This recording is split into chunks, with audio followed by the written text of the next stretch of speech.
Hi guys, welcome back to my channel. If you're new here, hi, welcome. In today's video I'm going to be doing a Q&A. I haven't done one of these in a while and I just thought to answer some of the questions and struggles you guys might have.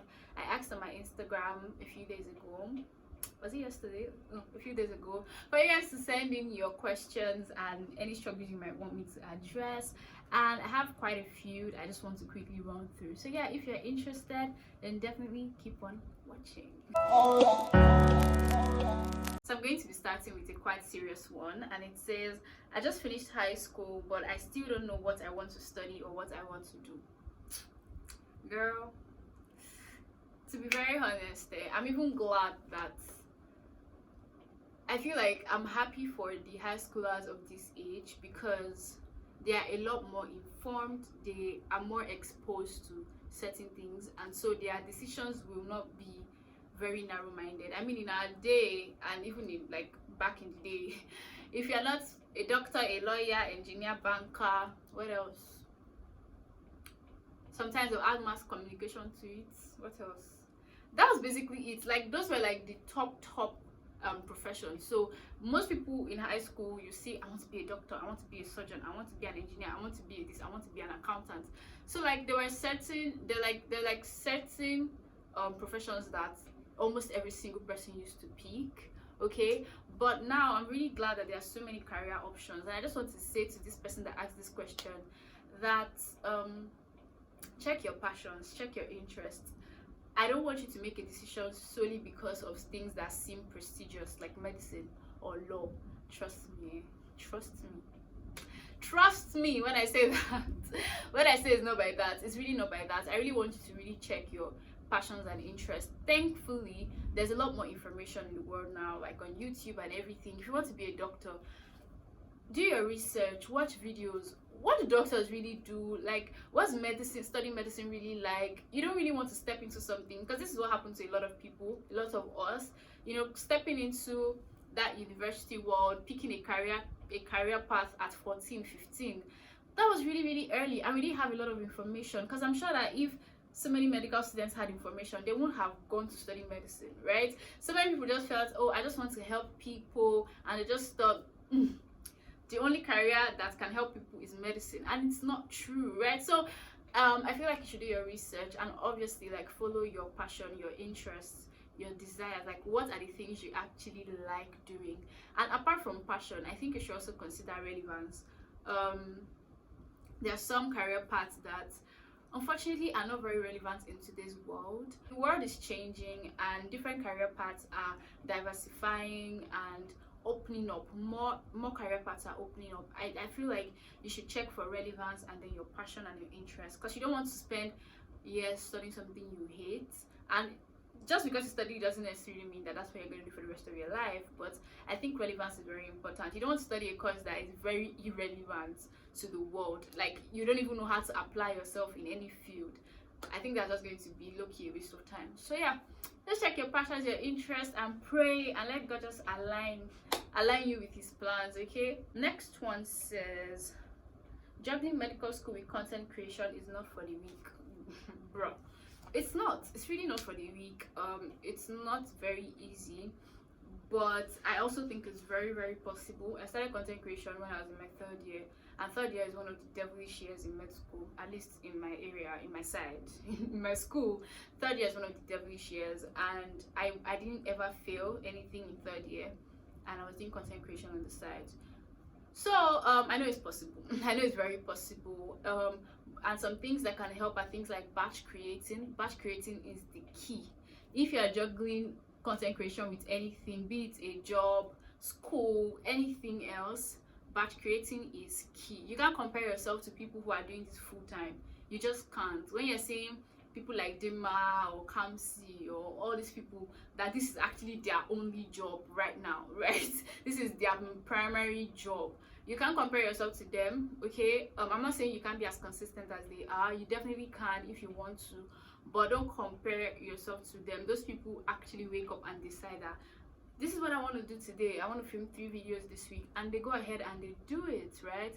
But you have school, you have a 9 to 5, so just take it easy on yourself and try to find a system that works for you.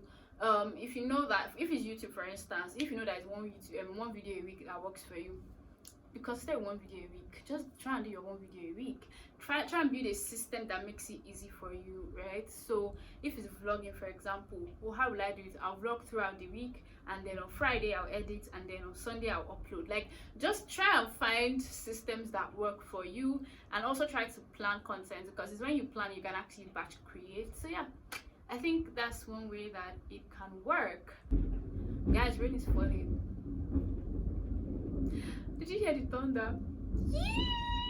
Ah! Oh my gosh, I'm just praying they don't take lights, because this Nigeria, small rain and light is gone. Alright, next one says, I struggle to study the word of God. I try, but I keep going off track. Sis, I'm really sorry about this. First of all, I want to say that I don't know who asked this question, and I just want to say that if you are not saved, you're going to struggle to study the word of God. And let me explain what I mean. When I told you guys in one of the last videos I did, I grew up in that legalistic religious system. I did not understand what Christianity was about, but I just knew how to go to church and everything. Reading the Bible then was hard. It was a struggle. The Bible used to be the book to read when you want to sleep, right? But immediately I understood the context of the gospel and salvation and everything, and I became conscious of the fact that I have the Holy Spirit. Bible study became sweeter. And I'm not saying that it's going to be like instant like that. For me, it was kind of instant, but it became sweeter because I was reading it with a fresh new perspective. Yeah, I feel like if you really understand the gospel, studying the Bible will be easier. And then subsequently, things like building a routine, studying with other people, using devotionals and Bible plans, all those things will help as well. But yeah, that's basically it. There's no other way to learn how to study the Bible than to actually do the work, okay? Next question says, I want to start creating content, but I don't have the right equipment. I actually really understand where you're coming from. I know that having the right equipment per se, or having certain equipment, just makes things easier for you. For example, me 2 years ago would not have been able to film this video because it's cloudy outside, like rain wants to fall, and I used to use direct sunlight. I didn't have any source of light, so external light. So if rain is falling, I cannot film. No matter what happens, I cannot film because it will be dark, right? So I really understand. Now I have a ring light, so it's easier for me to sit here and just keep talking. When I first started content creation, I used to use an Infinix Android, so I had to wait till my friends that had iPhones would let me use theirs, or when I'm going out with them, I'll just use the opportunity to take as many pictures as I can so I can post them, or look for someone that has a camera. I was pretty much dependent, and then I had an iPhone 7 and I tried to milk it to the best of my abilities, you know, and then I didn't have lighting. So there's just so many things that I know makes things easier. But the thing is, when it comes to equipment, no matter where you get to, there's going to be something better to want.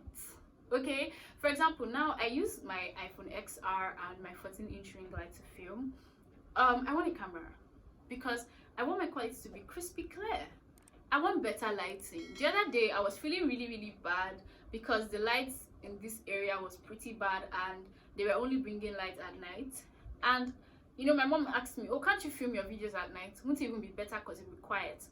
But I knew that I could not, because my light is not sufficient for me to film at night. I know there are creators who have like sufficient lighting and they can start filming by 12 a.m, finish by 4 a.m, then sleep through the day. You know, they take advantage of every situation. I can't afford to do that right now. And so the thing is, no matter where you get to, no matter what you have, there's something bigger to want.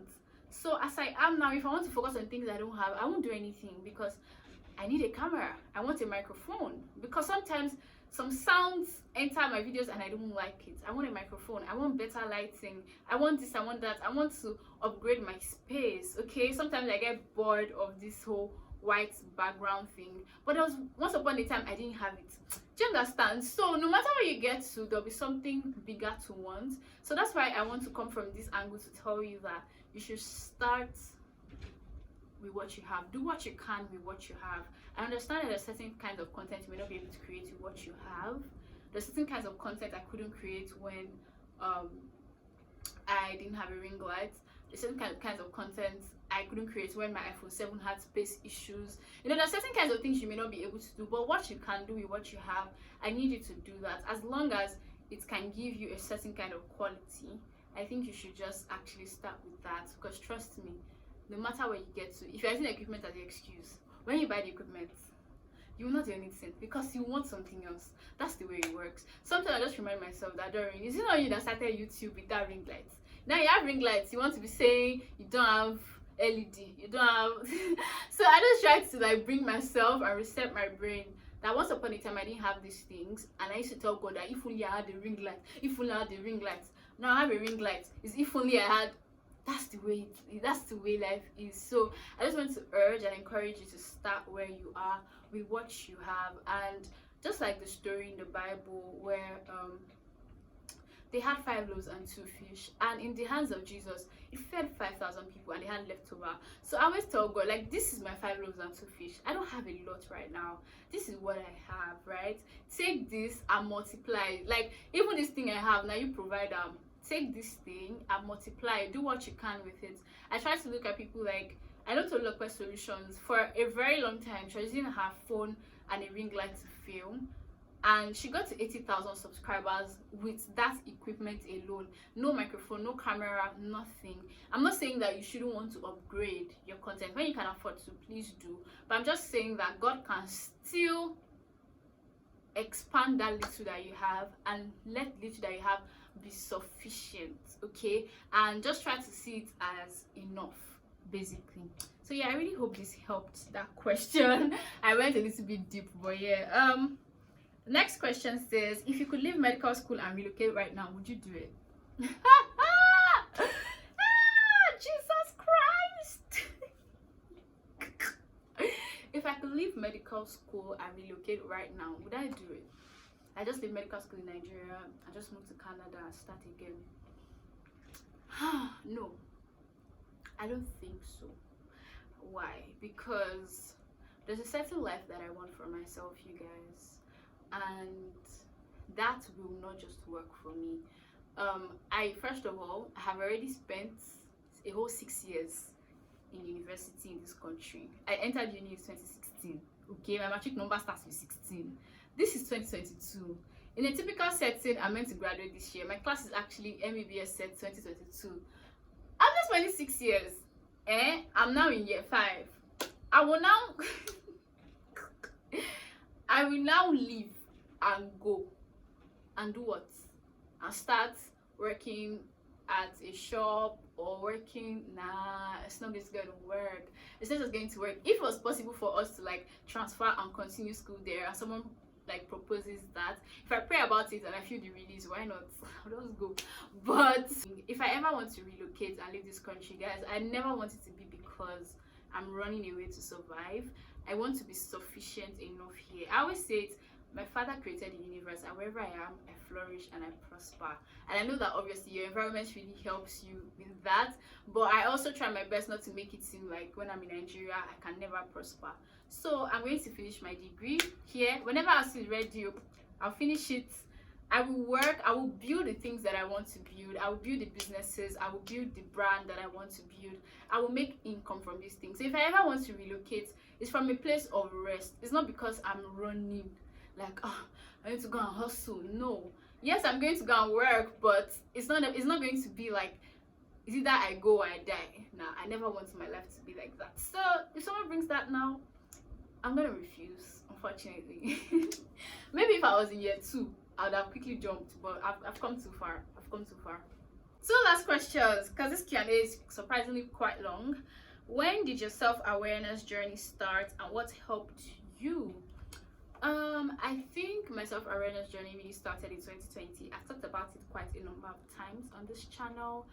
And what helped me, number one, the Bible and the Holy Spirit. Okay, God is the one that really revealed so many things about myself to me. And also reading books, guys. Whatever you do, read books.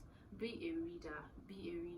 I think it was 2020 I reignited my love for reading books. And I'm not talking about reading love, romance. You're not going to learn about yourself in those books. It's just going to breed lust in your heart. finish. But read what people call self-help books that they're always dragging. Those are the books that help me discover so many things about myself. I've talked about some of them, I think, like A Monk, Boundaries, there's so many books. There's so many books that I've read that really helped me open up my mind, helped me see why you act the way you do. You know, that was one book that also helped me. Just reading books, watching videos, listening to podcasts. You know, you're hearing someone speak about something, and they're literally describing you, and you're like, oh my gosh. So yeah, that's what really helped my self-awareness journey. Yeah. Last question says, how do you cope with slow growth on YouTube?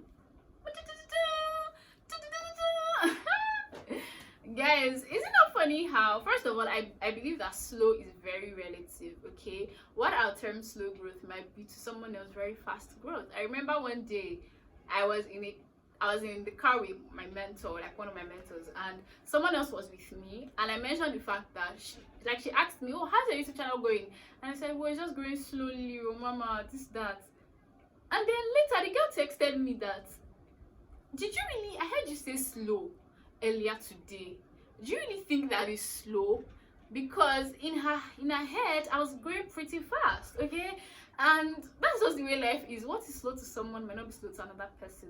But how do I deal with it? Because I do believe that to an extent my YouTube channel is not exactly like moving when it comes to numbers. When I get discouraged, I let it all out, I cry. I've talked about this many times on the channel, and then I remind myself of God's promises to me and the words he has spoken, the ones that he has fulfilled, and I just remind myself that it will touch this channel too. Like, it will touch this channel one day this channel will grow to the extent that I want it to grow, and it will keep growing one day to get to that point where it is, you know, established, and you know, it's impacting a lot more people and is a source of income to me. So I just tell myself that it's always a factor of time.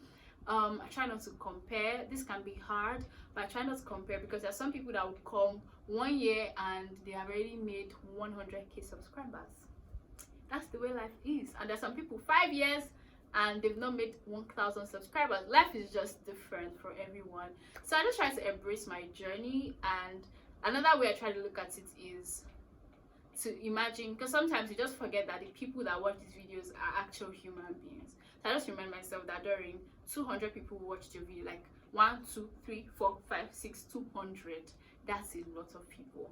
Okay, so yeah, that's just it. It can be hard, I won't even lie.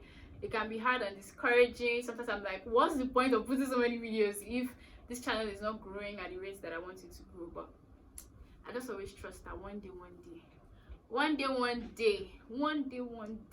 be a thing of the past. So yeah, that's really it. And even if it never happens, like, there's some people that with their channels, they never really experience that period where they go viral or suddenly everyone knows them. Some people will never experience that, or never experience that, and you know, they just stayed content with what they had, and they kept putting it out, whether, you know, it was skinny or not. I remember one day I was feeling really discouraged about my YouTube, and God just reminded me, imagine your pastor feeling like, you've not had new members in a while, or you guys on Sunday, I'm not coming, no new members, like nobody has joined since I've been talking to the same 200 people, please, no church on Sunday.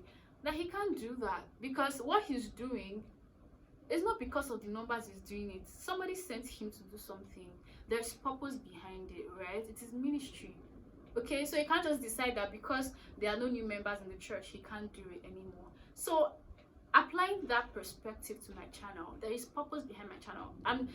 I'm not doing it just for the numbers. I'm not doing it for the numbers. I'm doing it because there's someone sending me to say these things and do these videos, and there is a drive. Okay, so whether the numbers are kidney or not, I have to show up. That's just it. I have to show up. That's the way I try to tell myself, like, you have to show up. You will never know how big it can get if you give up now. So yeah, that's it, guys. This Q&A was really long. I'm so sorry. I hope you guys learned something. I hope you enjoyed it. And yeah, I'll see you guys in my next video. Don't forget to like, give it a thumbs up. Same thing. Give it a thumbs up if you enjoyed it. Leave a comment down below. Share this video with anyone you think will enjoy it. Subscribe to my channel if you're not yet subscribed. And I'll see you in my next one. Bye.